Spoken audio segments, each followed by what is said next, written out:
Hello, everyone. My name is Rebecca Morton. My pronouns are she, her. I'm the Director of Artist and Studio Programs here at Baltimore Clayworks, and we are thrilled that you all have joined us.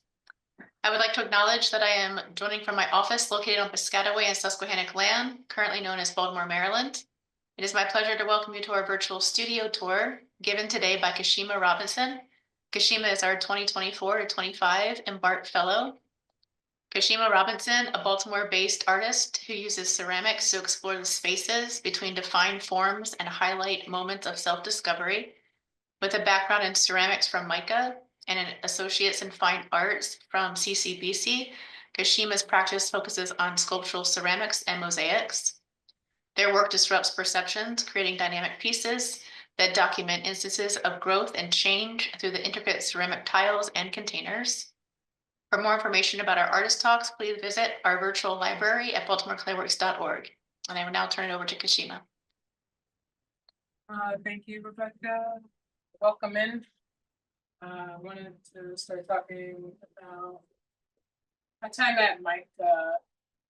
In my senior thesis seminar, we were all asked to bring in a piece of literature that somehow we could relate back to our work and talk about how it inspired us or what concepts we've drawn from it.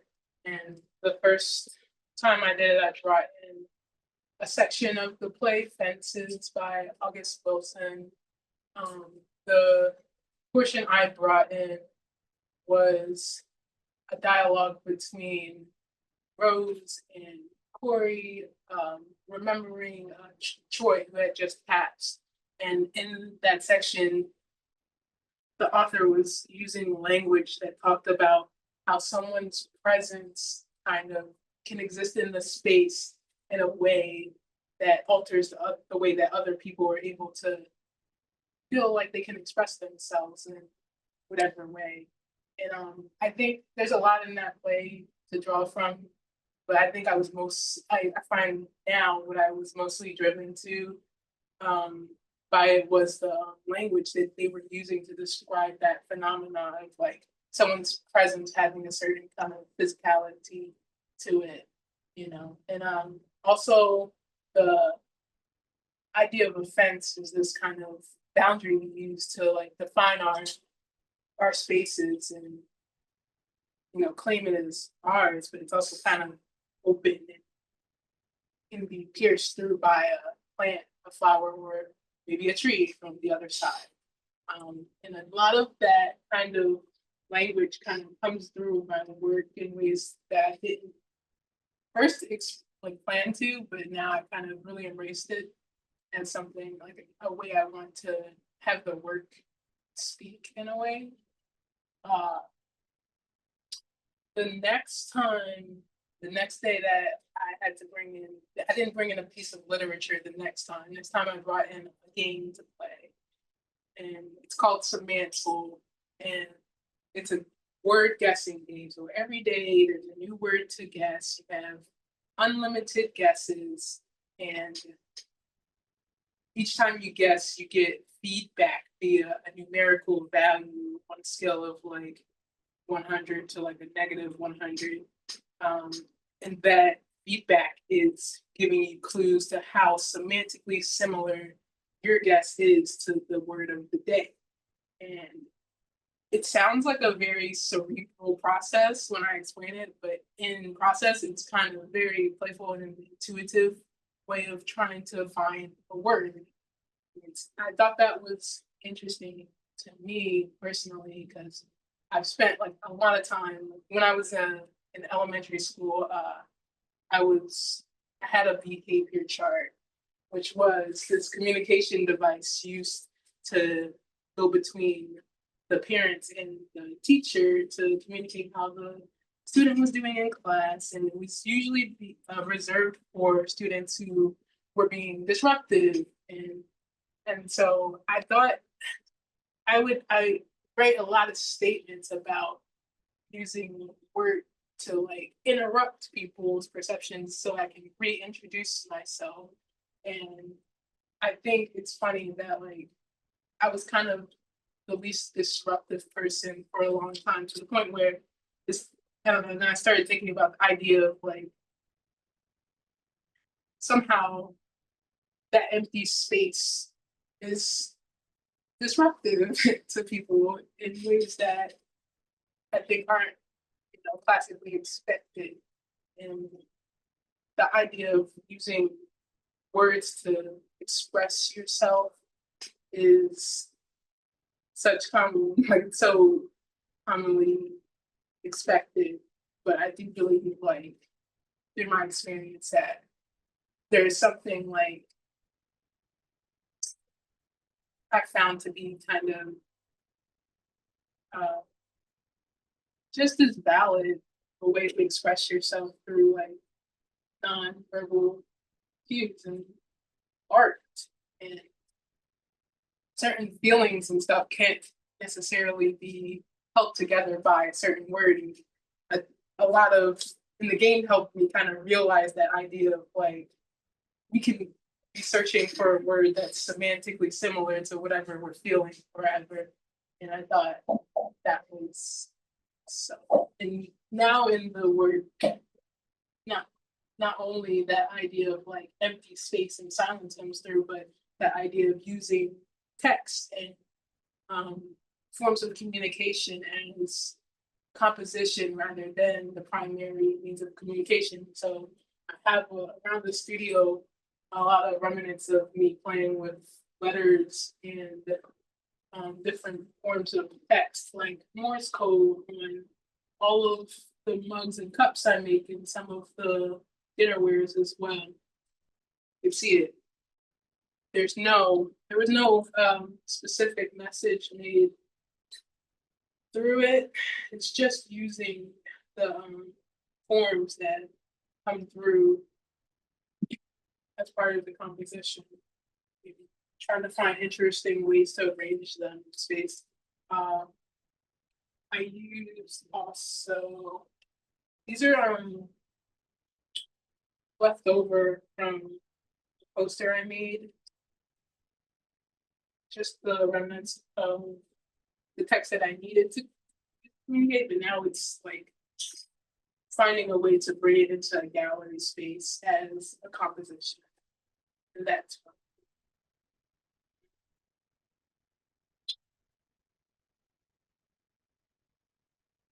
Yeah. So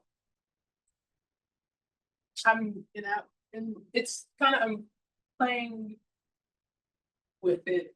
It's kind of like sometimes there's a word in a very discernible, text to be made, and then I'll kind of distort it by adding extra letters or less. And that's a interesting way for me to like, really try to push this idea of like, yes, like there's something there, but what's more important is I think it looks nice or it looks interesting to me in that moment. Um, yeah, and it has kind of a lot of roots in like a lot of the ways I learned to communicate. And along with that,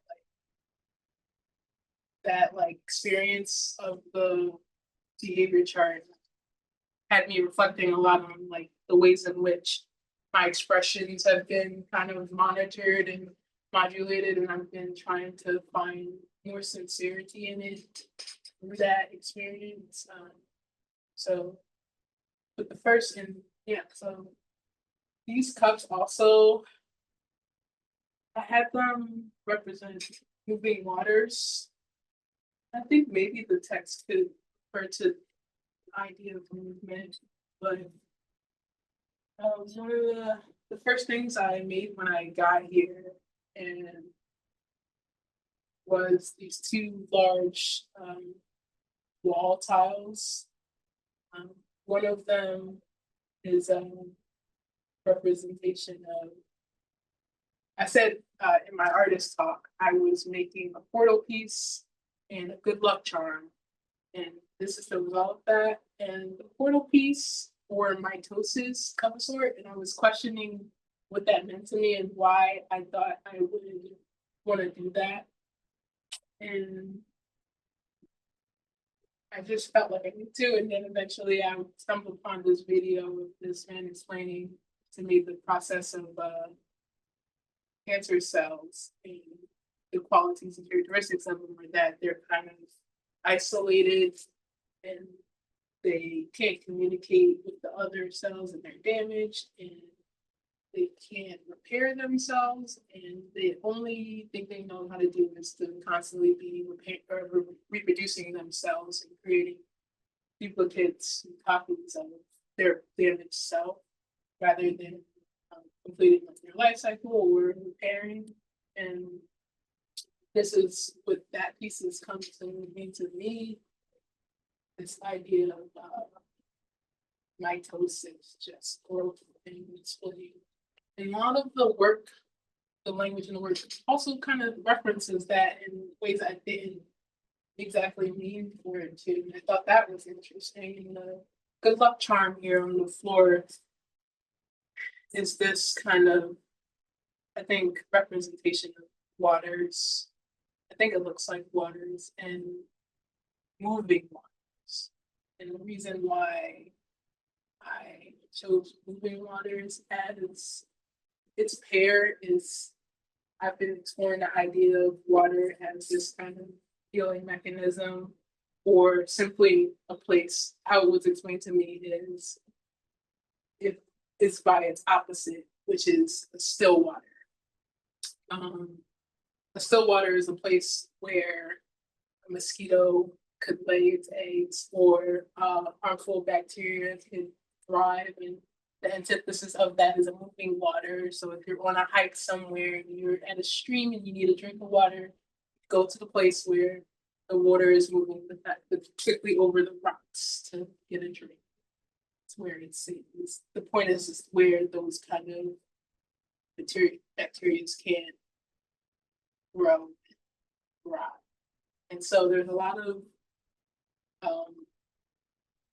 water throughout it, and I've also done a lot of like cool pieces here. Show you this, and I've been using them as canvases. And I think that was really fun for me.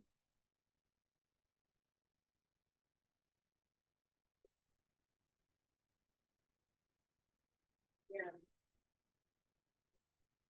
Containers, water, so far. Containers, waters, and text is a lot of what I'm doing. Along with the idea of movement, I put in some representation of vehicles, the bikes and trains. I wrote a statement for the show and talked about how it's kind of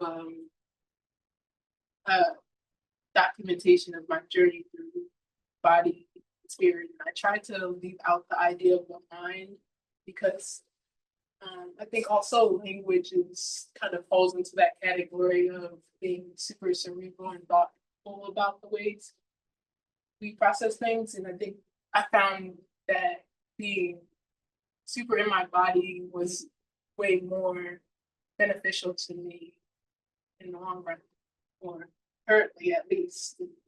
Dropping on it. I used to write a lot of poetry and be super, I really enjoyed the process of playing with words and finding interesting ways to say things. And then at a certain point, it just switched, and I just really enjoyed being super physical in my body and doing yoga and moving around and biking, and changed the way I interact with the world and people for the better, I think.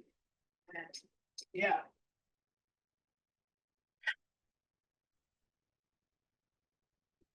And along with those containers, I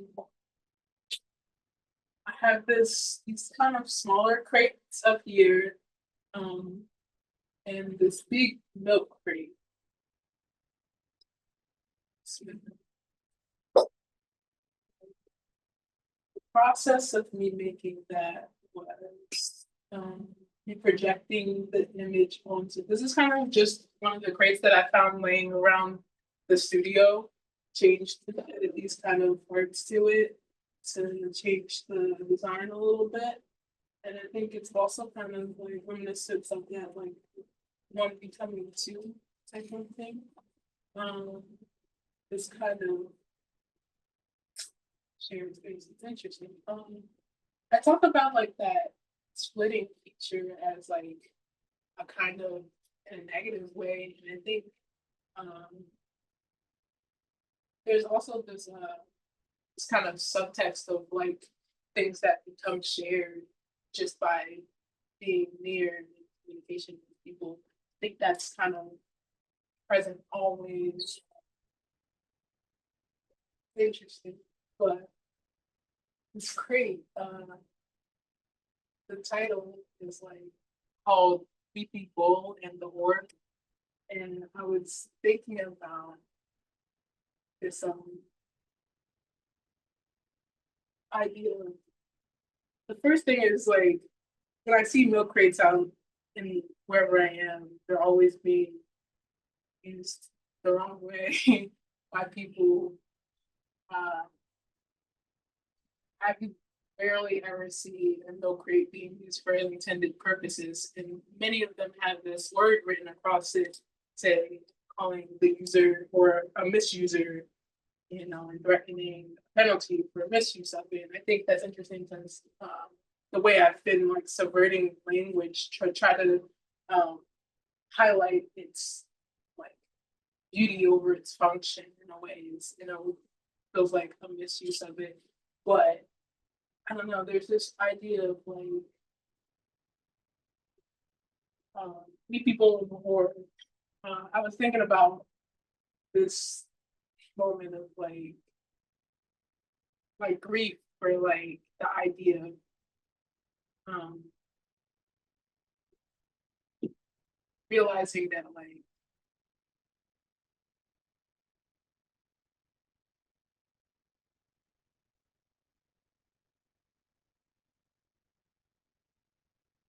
times when someone's kind of crying, it's this kind of raw emotion moment where it's like I'm thinking about the times I feel sad. It's like when I feel like I in some ways not met an expectation or like I'm in some type of like uh competition to be doing something better or hierarchy of some sort. And it's this idea of feeling kind of like held in a breath.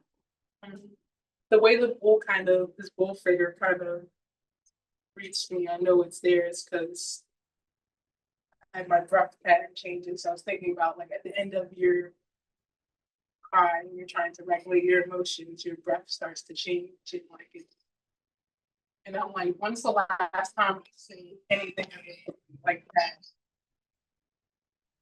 And I was thinking about the motion, that breath, and it's kind of like reminiscent of like a bull, like this deep like stomach breath. And so it's like at the end of your cry, it's like this regulating breath. So meet people and the orb is this light, this idea of like an ideal image in a sense, or rather like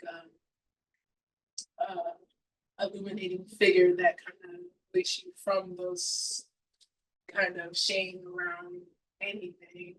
You feel like you're not meeting interesting to meet people in the board. Um, feel free.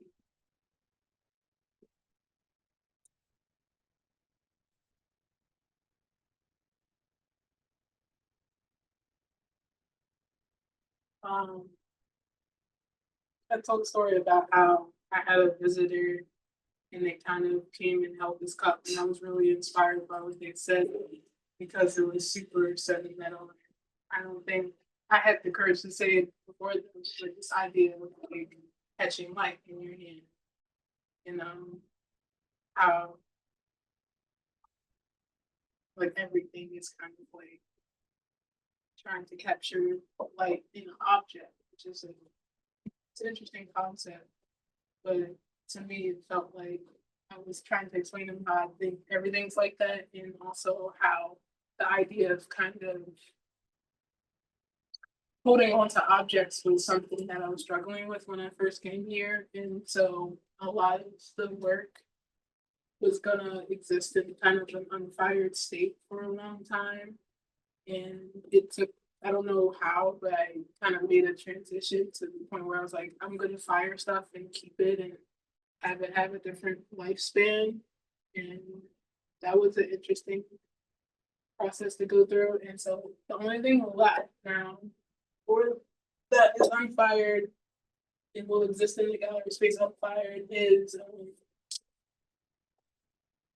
this larger format wall time. I think this is one I don't want to hold on to, which is interesting because I think it was supposed to share something with me. Then and I go, and same thing with these words, the letters. They're also going to exist in an unfired state. I think that's kind of fair in a way. If I'm gonna have them exist in a way that's like just playful, then maybe I still need to have them. And that's a lot of how I was thinking when I first came here, and it took me a lot to kind of get to the point where I would make things and keep them. Yeah.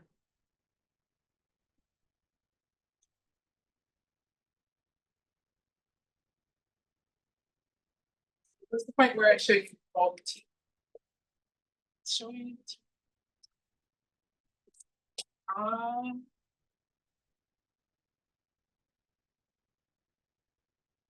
my teeth. I'm showing teeth today. I like, oh, this is called For My Namesake. It's a pair of grills. I like the idea of making work that sounds like it's dedicated, devoted to, or in service of someone for my namesake, showing teeth.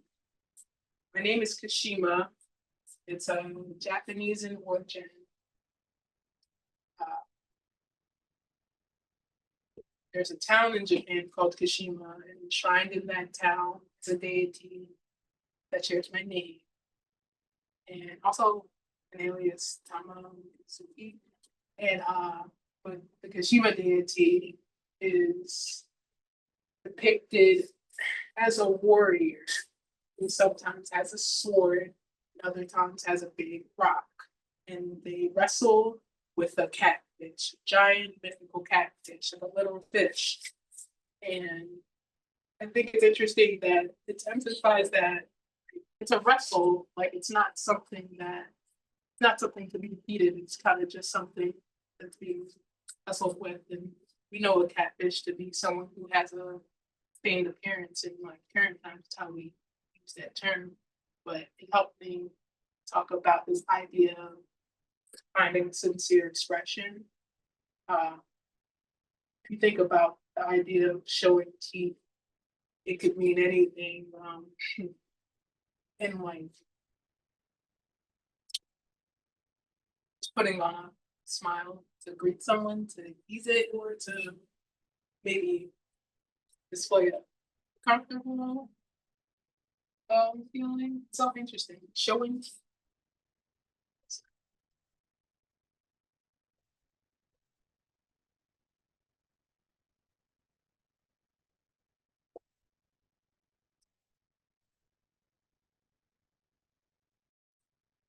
I think that's everything I wanted to show you today. Thank you for coming.